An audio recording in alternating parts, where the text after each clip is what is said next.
Students, आज हम बात करेंगे अर्थशास्त्र की परिभाषा के बारे में, जिसमें सबसे पहले बात करते हैं एडम स्मिथ। एडम स्मिथ ने क्या कहा था? आप जैसे कि हम जानते हैं कि उनकी 1777 में एक बुक आई थी जिसे हम लोग बोलते हैं वेल्थ ऑफ नेशन। ठीक है, तो उस बुक में इन्होंने अर्थशास्त्र की परिभाषा दी थी। उन्होंने क्या बताया था? अर्थशास्त्र वह अध्ययन है जो राष्ट्रों के धन के स्वभाव एवं उसके कारणों की जांच करता है। तो जो एडम स्मिथ ने जो अर्थशास्त्र की परिभाषा के बारे में बात की है, वो एक्चुअली में उन्होंने फोकस किया है धन के ऊपर। उन्होंने कहा था कि धन के स्वभाव एवं उसके कारणों की जांच करता है।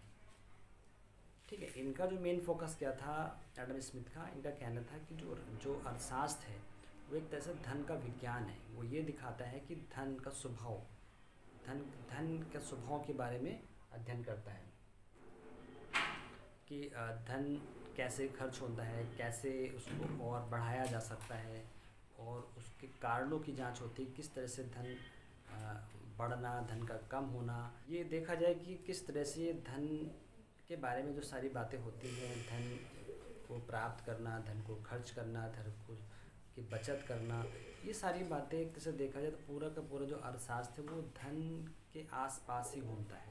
ये एडम स्मिथ की अगर हम परिभाषा की बात करें तो हम देखते हैं कि जो एडम स्मिथ की जो परिभाषा है उसकी विशेषताएं क्या क्या थी। ठीक है, तो देखते हैं एडम स्मिथ की परिभाषा की जो विशेषताएं क्या थी। धन ही अर्थशास्त्र है। जो एडम स्मिथ ने बात की है वो उन्होंने कहा है कि जो अर्थशास्त्र क्या है, धन है, धन ही अर्थशास्त्र। उन्होंने बताया था कि जो अर्थशास्त्र की विषय सामग्री है वो धन है। मतलब हम अगर अर्थशास्त्र पढ़ रहे हैं तो हम धन के बारे में पढ़ते हैं। वहाँ पे जो मनुष्य है, मनुष्य का स्थान एक तरह से गॉड है। मतलब एक तरह से देखो बिल्कुल कोई उसमें मनुष्य की क्रियाओं की कोई भी बात नहीं की गई है। अगर हम एडम स्मिथ के पॉइंट ऑफ व्यू इकोनॉमिक्स को पढ़ते हैं तो वहाँ हम देखते हैं जो सब्जेक्ट मैटर है इकोनॉमिक्स का वो पूरा क्या है, वो पूरी तरीके से धन है। धन के बारे में सारी बातें होती हैं। उसके बाद व्यक्तिगत समृद्धि। फिर उन्होंने कहा है कि जो व्यक्तिगत समृद्धि की बात की है, उन्होंने कहा है कि अगर हर व्यक्ति अपनी ही समृद्धि के बारे में बात करे, अपने ही विकास के बारे में बात करे, अपने धन को बढ़ाने की बात करे, तो उससे क्या होता है, अगर वो अपने ही समृद्धि की बात करेगा उससे ही देश और राष्ट्र की समृद्धि तभी हो पाएगी। अगर हर व्यक्ति अपनी समृद्धि की बात करे, अपने डेवलपमेंट की बात करे, अपने विकास की बात करे, तो उससे ही देश का विकास होगा। तो यहाँ पे व्यक्तिगत समृद्धि की बात की गई है। आर्थिक मनुष्य। फिर जो एडम स्मिथ ने अपनी परिभाषा में बताया है कि जो व्यक्ति एक आर्थिक मनुष्य की बात की है। आर्थिक मनुष्य मतलब क्या है कि जो कोई व्यक्ति जो भी उसकी क्रियाएं हैं वो एक तरह से आर्थिक क्रियाओं में ही वो पूरी तरीके से उसमें लगा रहता है। ठीक है, ऐसा व्यक्ति जो हमेशा सिर्फ अपने लिए ही काम करता है, अपने स्वहित के लिए काम करता है, अपने ही जो भी अपने कल्याण के लिए काम करता है। तो एक आर्थिक मनुष्य जो ये सोचता है कि मैं ज़्यादा से ज़्यादा मेहनत करके धन कमाऊँ, और धन कमाने के लिए वो दिन रात मेहनत करता है, तो वो एक आर्थिक मनुष्य की बात हुई यहाँ पे। मानवीय सुख।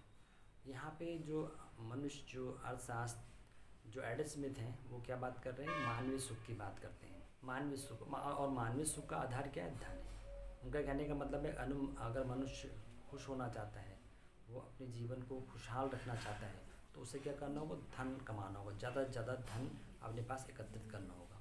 तो हमने देखा जो एडम स्मिथ की परिभाषा है उसकी बात करते हैं तो उसमें हम देखते हैं कि एक तो उन्होंने कहा है कि जो अर्थशास्त्र है वो पूरी तरीके से धन के ही आसपास रहता है।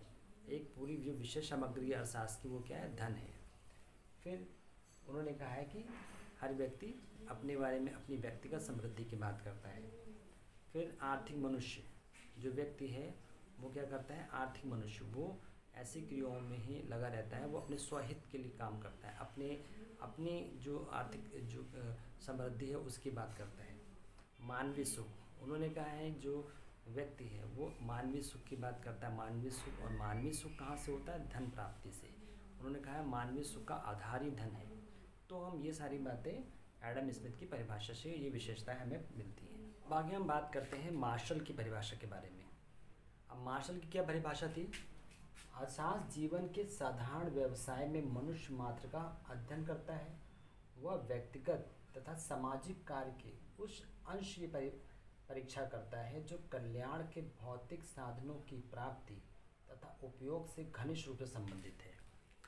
अब देखिए, हम जैसे हमने देखा था एडम स्मिथ की जहाँ बात की थी, एडम स्मिथ बात कर रहे थे धन धन उन्होंने बताया था जो अर्थशास्त्र है वो धन का विज्ञान है। लेकिन यहाँ पे हम देख रहे हैं जो मार्शल क्या बात कर रहे हैं, मार्शल बात कर रहे हैं मनुष्य के कल्याण की। एक साधारण व्यवसाय, मतलब मनुष्य जो अपना एक रूटीन वर्क जो करता है, जो उसका डेली का जो काम होता है, उसमें वो अपने कल्याण को बढ़ाने के लिए भौतिक साधनों की प्राप्ति करता है। कहने का मतलब है कि जब व्यक्ति अपने कल्याण की बात करे, अपने कल्याण को बढ़ाने के लिए जो भी साधनों को प्राप्त करता है, जिसके लिए वो काम करता है, वो वस्तुएं, जो भी धन को खर्च करके जो वस्तुएं प्राप्त करता है, वो मेनली कोशिश करता है कि उसके कल्याण, उसके वेलफेयर में उसका बढ़ोतरी हो। तो यहाँ पे जो देखा जाए तो हम मार्शल की जब बात करें तो मार्शल की जो परिभाषा है वो एडम स्मिथ से अलग है, क्योंकि एडम स्मिथ सिर्फ धन की बात करते हैं, मनुष्य की बात नहीं करते। एडम स्मिथ की परिभाषा में मनुष्य का स्थान बिल्कुल भी आप सबसे नील है, बिल्कुल भी नहीं था। वहाँ फोकस थी धन, धन ही सब कुछ है। यहाँ पे हम देख रहे हैं, यहाँ पे जो मार्शल जो बात कर रहे हैं वो किस बात की बात कर रहे हैं, मार्शल कह रहे हैं कि मनुष्य के कल्याण की बात कर रहे हैं। अर्थशास्त्र का जो भी उसमें जो भी सिद्धांत दिए हैं, जो भी थ्योरीज दी हुई हैं, उनका मेन मकसद क्या है, मनुष्य के कल्याण को बढ़ाना। अर्थशास्त्र जो एक सब्जेक्ट है, उसकी जो उत्पत्ति हुई है, उसमें जो कुछ भी हम पढ़ते और सीखते हैं, उसमें सब जो भी हम देख रहे हैं उसका मतलब, उसका जो भी क्रियान्वय होता है, जो भी इम्प्लीमेंटेशन होता है, वो उसका काम क्या होता है, मनुष्य के कल्याण की बात करना। किस तरह से हम मनुष्य के कल्याण की बात करें, कैसे मनुष्य के कल्याण को बढ़ाएं, लोगों की जो सुख हैं उनकी उसको बढ़ाएं, लोगों के पास, उनके पास वो वस्तुएं, वो साधन पहुंचाएं जिससे कि मनुष्य ज़्यादा से ज़्यादा एक अच्छा और सुखी जीवन व्यतीत कर सके। तो हम यही बात यहाँ पे मनुष्य जो हमारे मार्शल वो बता रहे हैं कि व्यक्तिगत तथा सामाजिक कार्य के उस अंश की परीक्षा करता है जो कल्याण के भौतिक साधनों की प्राप्ति, मतलब कल्याण के जो भौतिक साधन उसको प्राप्त करना तथा उपयोग करना, इन दोनों के बीच में एक घनिष्ठ संबंध को बताता है अर्थशास्त्र। आगे हम बात करते हैं मार्शल की परिभाषा के आधार पर हम देखते हैं कि उनकी परिभाषा की क्या क्या विशेषताएं रही हैं। जैसे मार्शल की जो परिभाषा थी उसकी जो प्रमुख विशेषता क्या है, वास्तविक मनुष्य की क्रियाओं का अध्ययन। ठीक है, वहाँ पे हम जब देखते थे एडम स्मिथ की बात करते थे, वहाँ पे एक वास्तविक मनुष्य की बात नहीं हो रही है, वो ऐसे मनुष्य की बात हो रही है जो सिर्फ स्वाहित या धन की बात करता है। वो सिर्फ अपने पास जो भी उसके पास धन है उसको बढ़ाने की बात करता है, जो एक तरह से देखा जाए तो एक वास्तविक मनुष्य की बात नहीं हो रही है।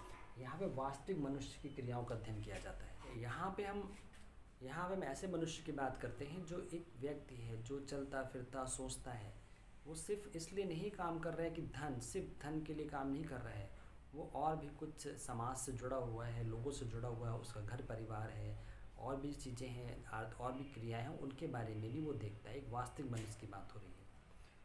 फिर सामाजिक विज्ञान, अर्थशास्त्र क्या है, एक सामाजिक विज्ञान है, समाज की बात करता है। अर्थशास्त्र एक सामाजिक विज्ञान है, तो वो जो समाज में जो लोग रहते हैं, समाज में जो व्यक्ति रहता है उसकी अध्ययन करता है, ना कि जंगलों में जो व्यक्ति रहते हैं या जो लोगों से अलग रहते हैं, समाज से अलग रहते हैं, ऐसे व्यक्तियों का अध्ययन यहाँ नहीं होता। यहाँ पे एक सामाजिक व्यक्ति का अध्ययन होता है जो समाज में रहते हैं। साधारण मनुष्य का अध्ययन, यहाँ पे किसको, साधारण मनुष्य का अध्ययन किया जाता है। एक साधारण मनुष्य जो एक नॉर्मल पर्सन है, जो ना तो किसी तरह का कह सकते ना तो पागल है या ना ही उसको किसी व्यक्ति चीज़ का ज्ञान है, या जैसे कि वो बहुत शराबी है, ऐसे व्यक्ति का अध्ययन नहीं किया जाता। एक सिंपल, एक साधारण व्यक्ति है, एक नॉर्मल पर्सन है जिसके अंदर सोचने समझने की शक्ति है, उस व्यक्ति का अध्ययन किया जाता है, जो जानता है उसके द्वारा जो क्रियाएं की जा रही हैं वो सही है या गलत है, और सही गलत का निर्णय ले सकता हो, तो ऐसे व्यक्ति का अध्ययन किया जाता है। आर्थिक क्रियाओं का अध्ययन, अर्थशास्त्र में आर्थिक क्रियाओं का अध्ययन किया जाता है। ये बात हमने एडम स्मिथ में ही पढ़ी थी। आर्थिक क्रियाओं से मतलब यहाँ पे मनुष्य जो भी कुछ करता है, तो ऐसा नहीं है कि अगर उसको अपने कल्याण की बात करनी है तो कल्याण के लिए उसे जो भी वो कार्य करेगा, जो भी उसकी क्रियाएं होंगी, उसका जो भी एक तरह से मापन होगा वो किस में होगा, वो धन रुपए में होगा। जैसे टीचर है, वकील है, डॉक्टर है, या जो भी अदर जो व्यवसायी हैं वो जो भी कार्य करते हैं उसके बदले में उनके जो कार्य का जो मापन किया जाता है, मापा जाता है, वो किस में नापा जाता है? धन में। फिर मानव के भौतिक सुख से संबंधित जो अर्थशास्त्र वो क्या है? मानव के भौतिक सुख से संबंधित है। का मतलब है अर्थशास्त्र में जो व्यक्ति है उसके भौतिक सुखों को बढ़ाने के लिए अर्थशास्त्र काम करता है।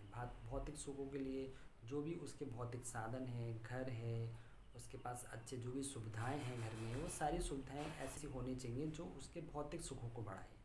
आज जो व्यक्ति कार्य कर रहा है तो उस कार्य के बदले में वो क्या चाहता है कि उसको भौतिक सुख प्राप्त हो।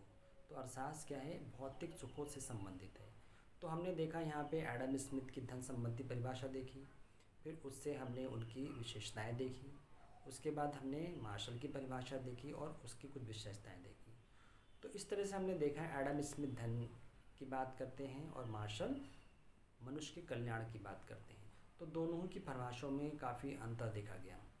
इसी तरह से हम आगे कुछ और अर्थशास्त्री उनकी भी परिभाषाओं में उसकी परिभाषा की बात करेंगे।